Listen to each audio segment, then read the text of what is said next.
We have 30 minutes of gambling time. What's up, everyone? Welcome to part 2 of Sonic the Hedgehog 2.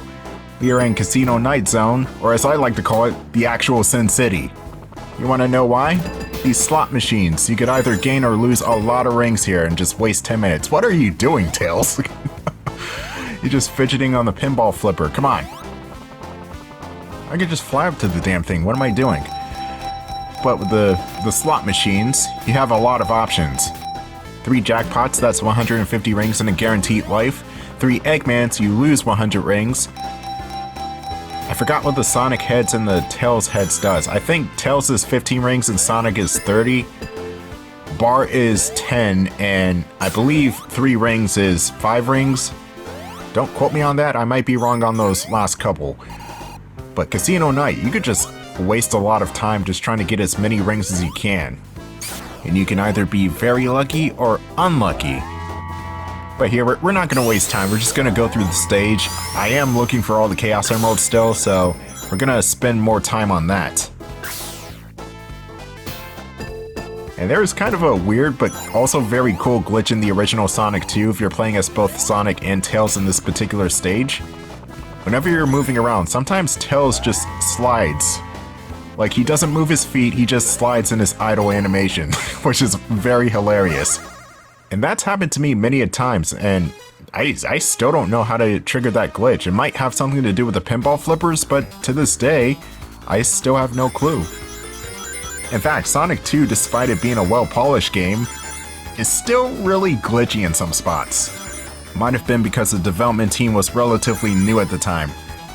This was Sega Technical Institute's first game, so the Americans didn't really know what they were doing when it came to Sonic. I think the only veteran at the time was Yuji Naka. Well, it was Yuji Naka and I think a few other people, but the development team went from 7 people from the original to 100, which meant a lot of butting heads, a lot of cultural differences, and crunch time, just so we can get the game out for Holiday 92.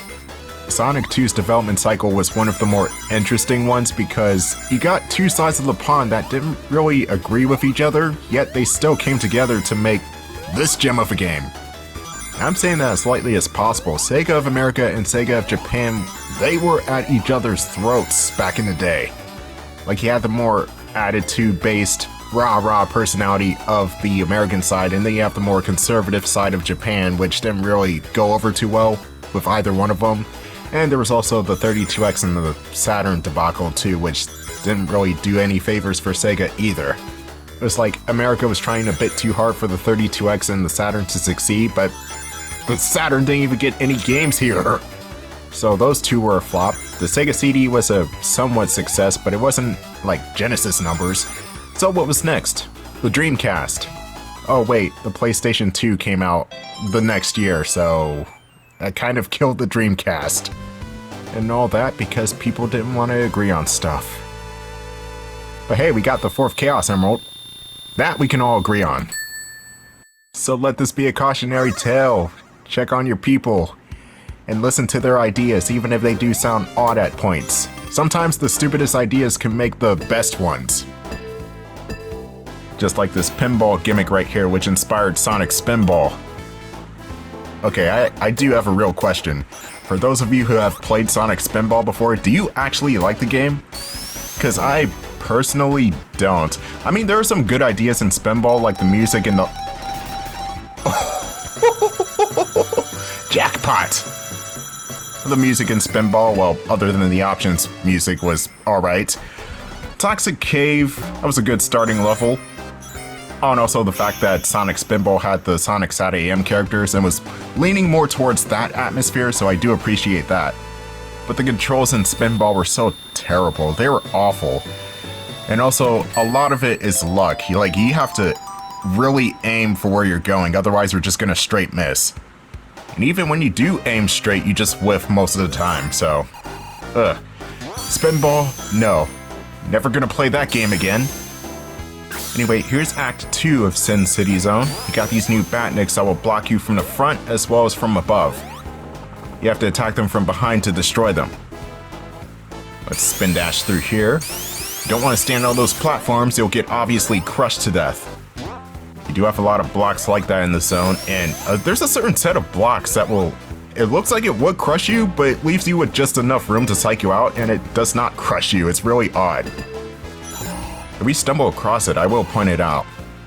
In fact, this might actually be it. Not the particular block I'm talking about, but it is close. It's one of those psych out blocks.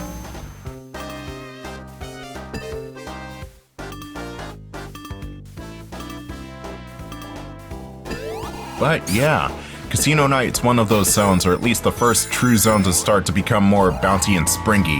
Not quite like Sonic CD, but you'll get jostled around a lot here.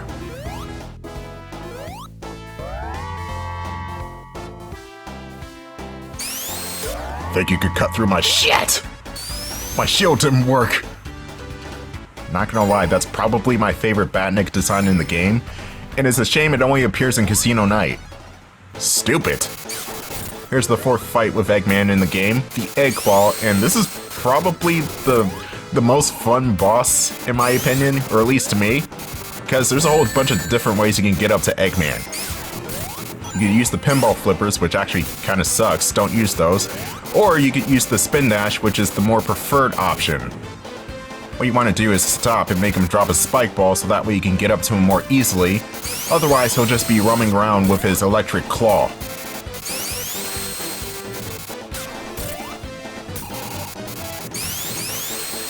I also like how the ship is designed too. It's got all those neon lights and shit.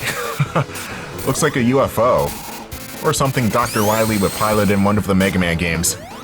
But it's not like Dr. Eggman and Dr. Wily's teamed up before. At least not in games. And it looks like they never will.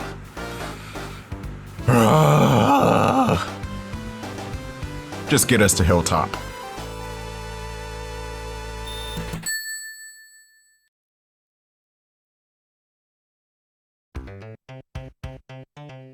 We're on top of the world now. Now, Hilltop Zone, this is where you're gonna get introduced to more and more bottomless pits. Though, to be fair, if you know where you're going, then you'll probably never run into the bottomless pits like that. Lava, however, that's gonna be more of a major threat. Though the true gimmick of Hilltop Zone are earthquakes. Whenever you enter a cave, there might be a tremor that causes a cave-in. You wanna exit that cave as soon as possible.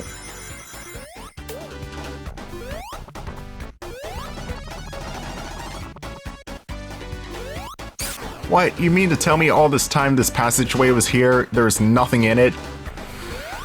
Bah! For the longest time, I was always curious about that passageway above the spring. Now I know.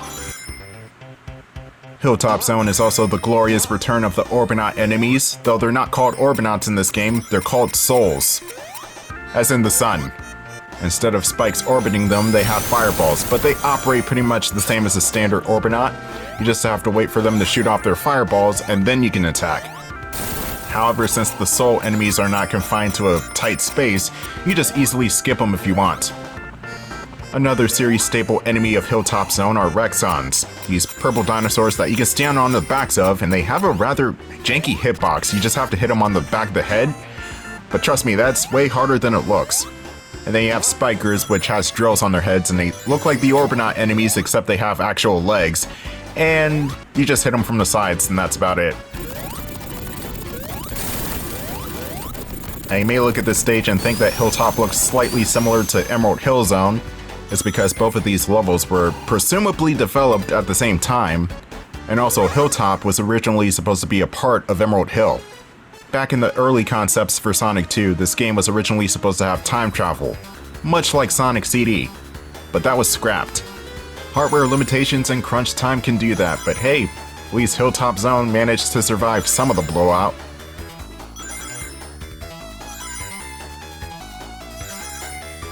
Anyway, here's the 5th Chaos Emerald attempt, and I'm really liking the color scheme of this stage. Green and orange, I mean, how can you go wrong? I think that's a good color combination. But here, this is where everything starts to get a bit more tense, a bit more strict on the ring quota. And we gotta get 90. Cool, we're on track. Gotta be really precise with these stages now, otherwise you're gonna whiff. The earlier special stages you could somewhat slop through it and still get the Chaos Emerald. Here, you gotta be locked in.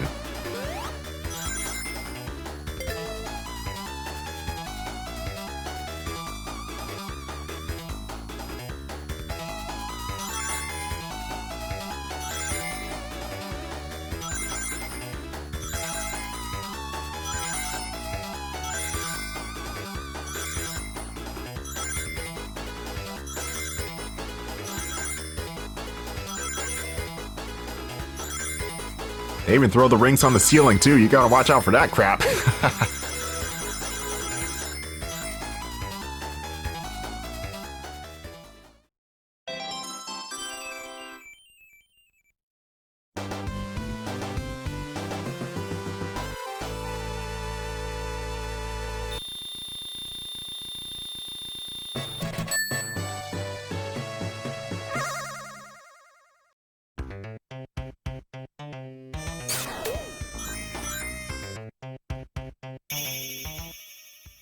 Wow, I forgot that checkpoint was right at the end of the stage. Glorified Emerald Catch. Anyway, we're going into Act 2 of Hilltop Zone, and the caves will become slightly more dangerous, but since I'm Tails and I can fly, that should not be too much of an issue. Since most of these caves are vertical, I could just fly up instead of wait around for the ground to move.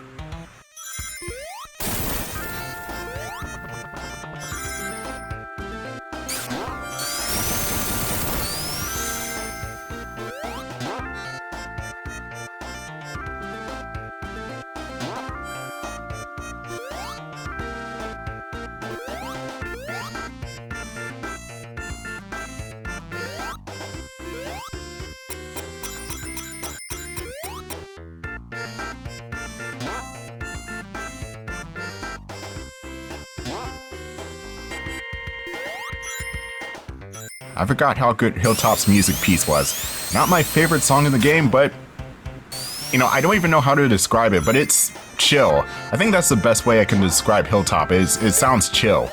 It's like you're high in the sky, you're dodging all these spikes and cave-ins and lava, and then the soundtrack is playing some harmonica. We need some 16-bit instruments and a lot of booze. A lot of booze. What is your favorite theme from this game? Personally, mine's is Mystic Cave, the next stage. I mean, oh my god, Mystic Cave just sounds freaking amazing. But we'll get to that in a few minutes.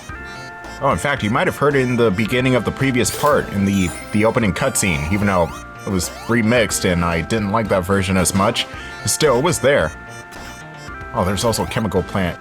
Okay, so I have two favorites, Mystic Cave and Chemical Plant Zone. Can't go wrong with Chemical Plant.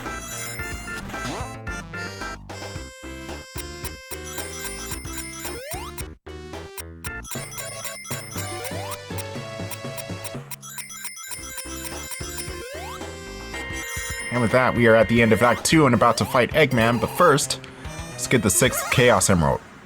Oh, and also, this is one of the few checkpoints that does not have rings around them. So they do exist, they're just really rare. Just to tie back into what I said at the beginning of Part 1. Special Stage 6. The game turns up the heat now and things get truly hard.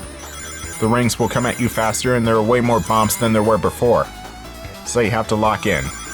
There's also this weird weaving thing you have to do on occasion. Like right around here, you have to like weave in between the bombs in order to get the rings. And I think that's pretty cool, but it's also very lethal if you mess up. And you have to get at least most of these rings in order to succeed, otherwise you just won't get the Chaos Emerald or you have to retry.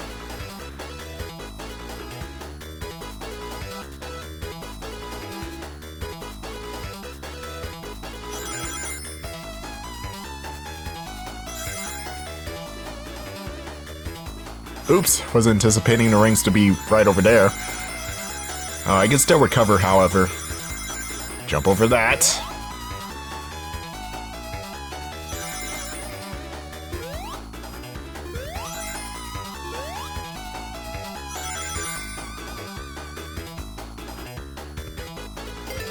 Cool! One more section to go, we need to get 210 rings. This one is going to be difficult.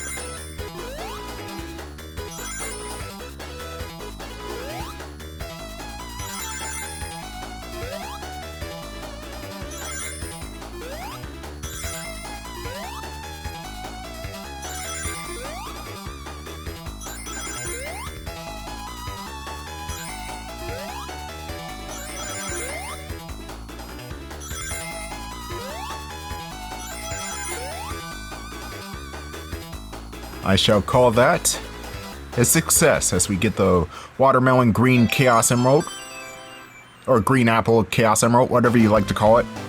We are one more to go before we claim our prize of getting the best ending of this game. But is it truly the best ending? Oh, and also since I'm Tails, I cannot access Supersonic, so is the reward really worth it?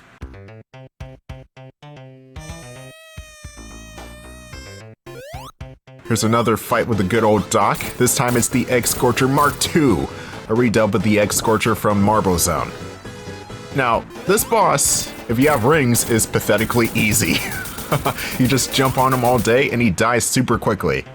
He's got 2 attacks, one of which is a fireball which you could simply jump over, and the other one is him scorching the ground you're standing on, which you could just jump to the other platforms and you'll be fine too. All in all, super simple boss fight. However, you're playing as both Sonic and Tails, so you have to make sure you hit the bosses in a certain way. Because if Tails hits the boss first and then you try to hit him immediately after Tails does, you'll phase through the boss because of iframes and enter the lava and hurt yourself. Which is never a good thing. That's no good! Anyway, welcome to Mystic Cave Zone, my favorite track in the whole entire game.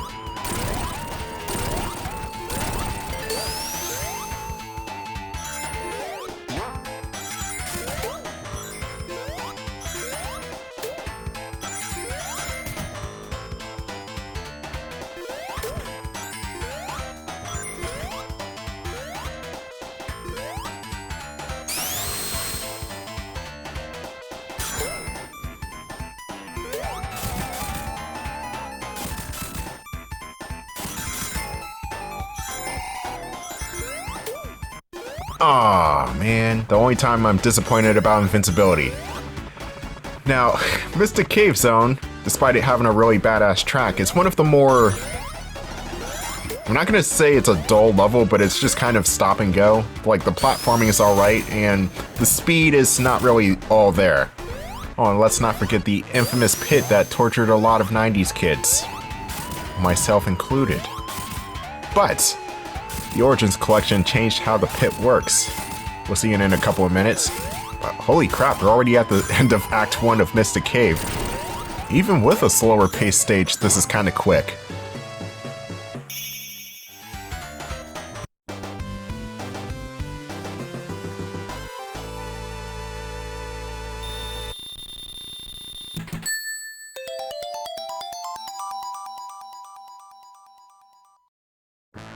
Alright, here's Act 2, and this is where I should be getting the final Chaos Emerald. I thought I got it all the way back in Hilltop Zone, but I guess I was wrong. Did not make it to enough checkpoints, I guess.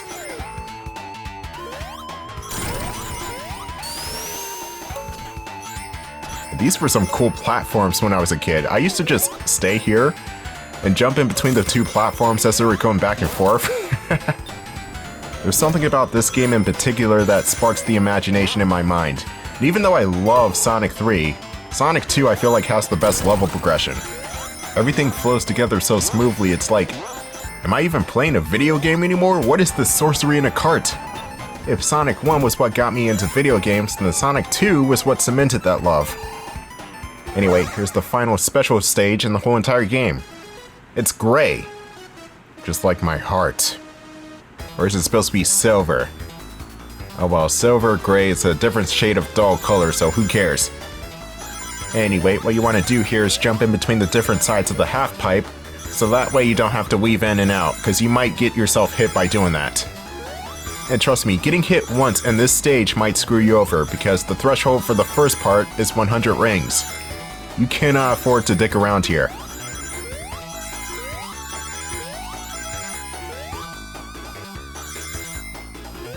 It's simple enough, really, you just need to keep your rhythm. The second section, however, you gotta watch out. Things start to become more memorization based again, but the bombs start to appear on the side where the camera's focused on the most. Remember what I said in the previous part where if the pipe is going to the left, then the rings will be on the right? Not the case here.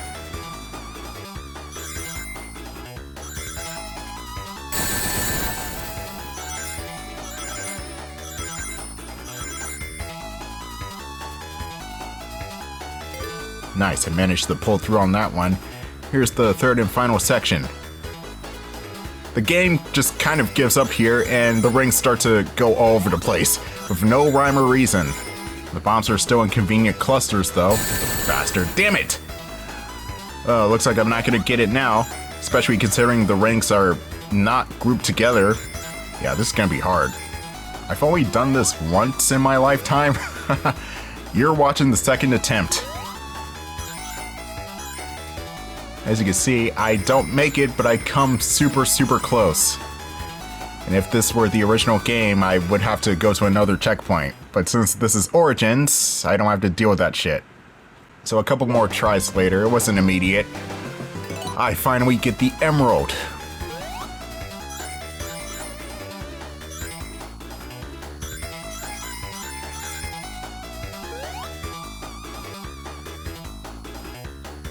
Yeah, it seems like you just want to avoid the bombs here and just collect as many rings as you can. There's really no pattern at all as to where you need to be.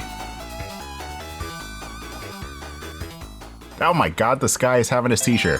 Stop. Stop!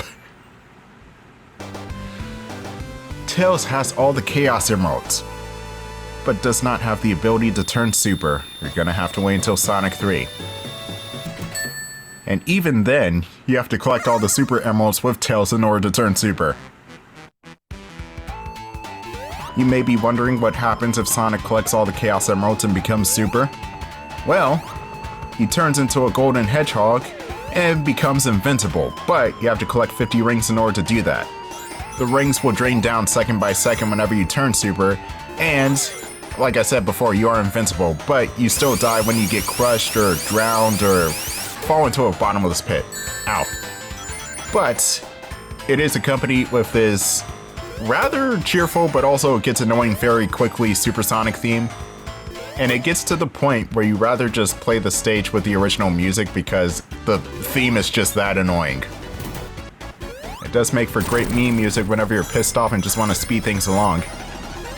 Anyway, here's the spike pit, and we're gonna jump into it.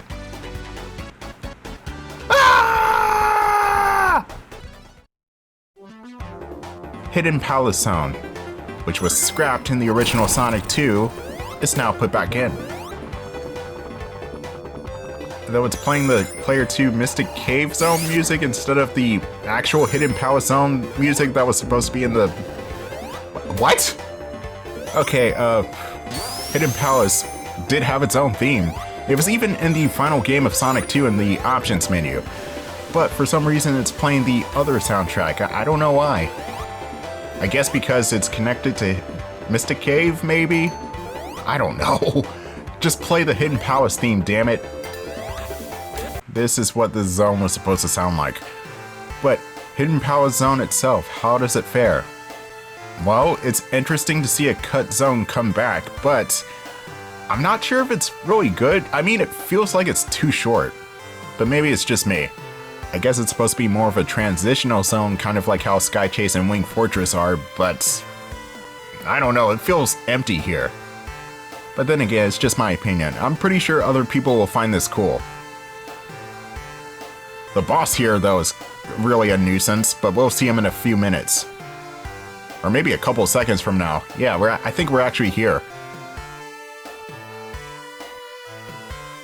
Or not. Oh, that's a bombless pit.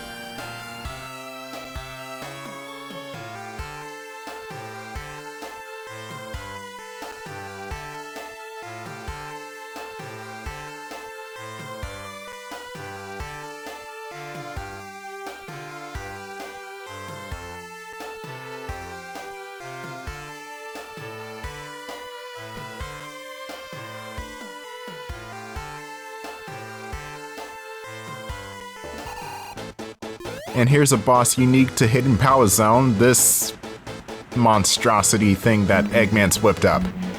And I'm not sure how to take on this thing, it's kind of bizarre. At first I thought I could just jump up and hit him, but the jet thrusters are on, so therefore I get hurt whenever I touch him. So I just kind of cheese it after a while until I figured out, oh wait, you have to use this big bomb in order to jump up to him, or rather get him down from the air. And even that in and of itself is kind of hard because Eggman will just hover above you, and the bomb that's in the water will hurt you if you touch it. So you have to time it to where Eggman is above the bomb. A water geyser will rise up from the big bomb, Eggman will get stunned if it hits, and he'll fly down, which will give you opportunity to hit him. But then again, it's easier said than done. This is a really poorly implemented boss in my opinion. I get the concept and I think it's good, but it's like, ugh. Execution-wise, it sucks. See, I should have hit him there. Yeah, I'm just iframing it.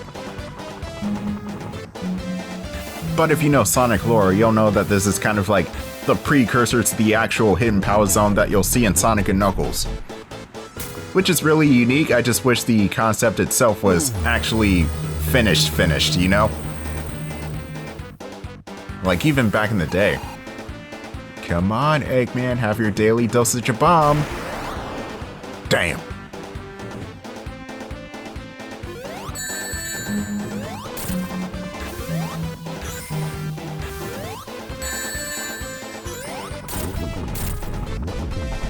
Okay, there should be 1 or 2 more hits left. Okay, maybe 1 more hit.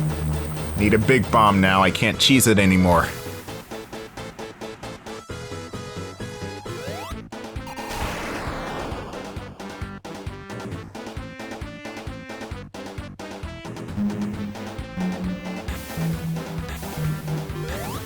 What is this machine even called? Because Eggman had a machine, or had a name for all of his machines, but this one, I don't think it does. Let me look it up.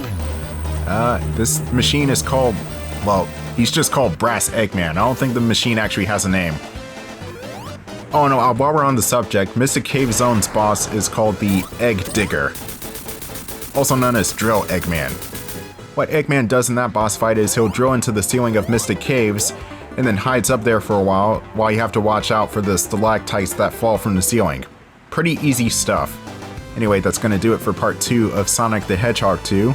Stay tuned for the final episode where we take on Eggman one more time in Death Egg.